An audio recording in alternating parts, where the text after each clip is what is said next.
I teach international relations. And as you can gather from the name, it has a working model of how we're together and apart on planet Earth. Yet as I ponder this time of coronavirus and fire and Anthropocene, I'm increasingly struck by how impoverished this picture is. In the crudest models of international relations, we all live within sovereign states, using our borders and our weapons to deter threats to our national security. We're competitive and suspicious, but also greedy for profit and trade. We're reluctant to cooperate, but if we do so, it's cynically, with an eye to our own interests, rather than the common problems faced by the Earth and humankind. We're quick to violence. Human lives don't matter very much. And the lives of the 8 million other species we share the Earth with matter even less. Our power as individuals and communities can seem pointless and small. In this picture, we're separate and apart, but we're never together. And to be sure, COVID-19 has brought out these patterns. China jealously withholding information from the World Health Organization as the pandemic began.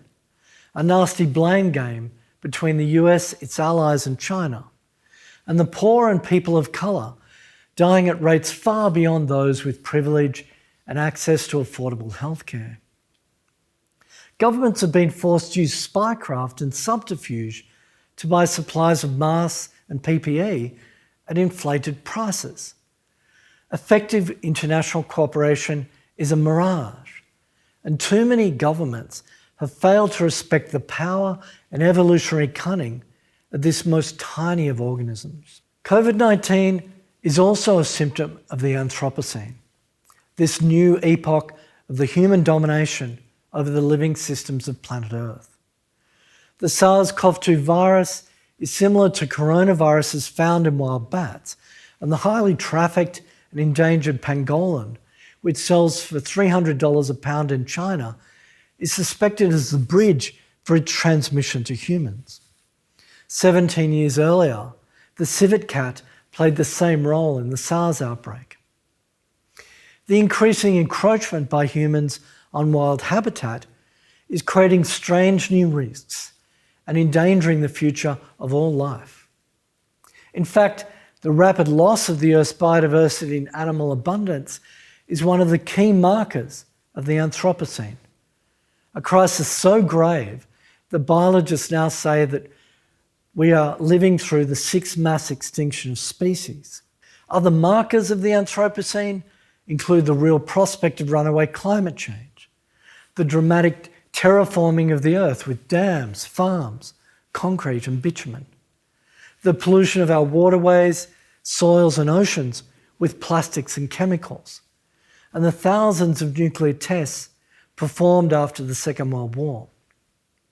Future scientists expect to find a geological layer marking off the Anthropocene from the Holocene. It will be made up of plastic, strontium-90, and chicken bones.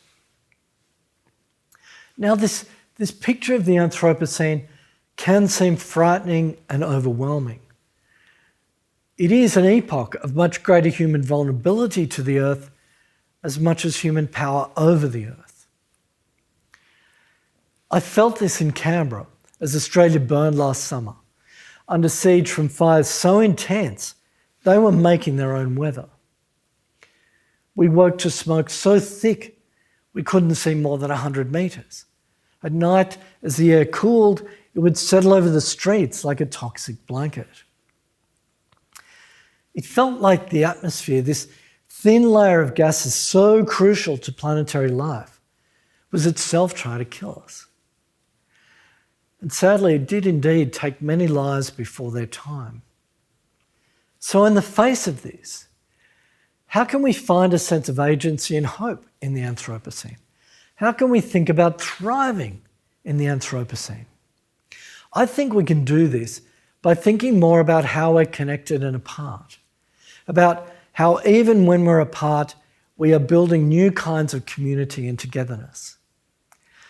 By remaining separate during the COVID-19 lockdowns, we've actually become part of something global and significant. By taking on loneliness and stress and separation, we've quite literally saved hundreds of millions of lives far beyond our shores. We're making a giant global we. And I'm painfully aware that in doing this, many have paid with their livelihoods and their financial security, and then have depended on another collective we, our state and national governments, to help ease their burden.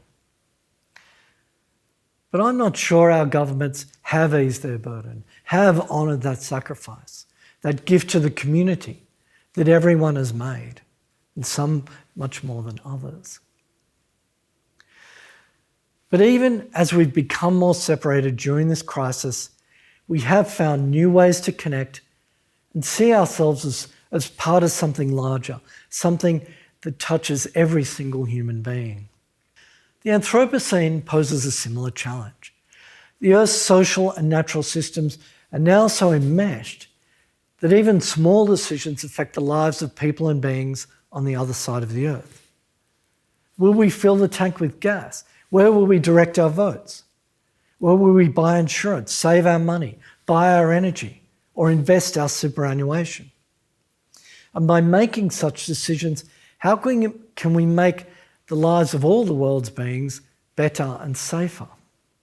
Decisions made in the global north to open up new oil fields, build highways, and block the development of electric cars could help cause the loss of 11% of Bangladesh's land area by 2050. Deforestation in the global south for soy, cattle, and palm oil may cause the extinction of the critically endangered orangutan and many other species. Fire and coastal development in Australia put the future of the koala at risk. And scientists are writing with concern that human and corporate activity will soon transgress the Earth's planetary boundaries, the boundaries within which life can exist and flourish safely. During the fires, I would sometimes joke blackly about our new Venusian atmosphere. And some days, the Anthropocene can seem like an outlandish science fiction scenario. But there are also great opportunities to survive and indeed thrive if we're willing to honour our myriad connections to other lives in other places. Our children are showing us how much they want action on climate change. Germany's on a path to eliminate its dependence on coal while creating new green jobs and industries. The technologies to eliminate greenhouse emissions all exist or are within close reach. And global public health experts are telling us that if we can hold global warming to 1.5 degrees, we could save 150 million lives lost to cancer and respiratory illness before the end of the century. The Anthropocene is a situation in which all of our social natural systems are increasingly connected. But the COVID-19 crisis has also shown us there is virtue in separation. Consider our precious biodiversity. There is virtue and protection in supporting wildlife and wilderness to flourish in our absence. So let me conclude. Whatever the hardship and anxieties 2020 is bringing us, and they are considerable, it has underlined something simple and profound. In our connection, we're separated. In our separation, we're connected. Wherever we live, whether we're human or non-human, we're part of one community of fate. And that way lies hope.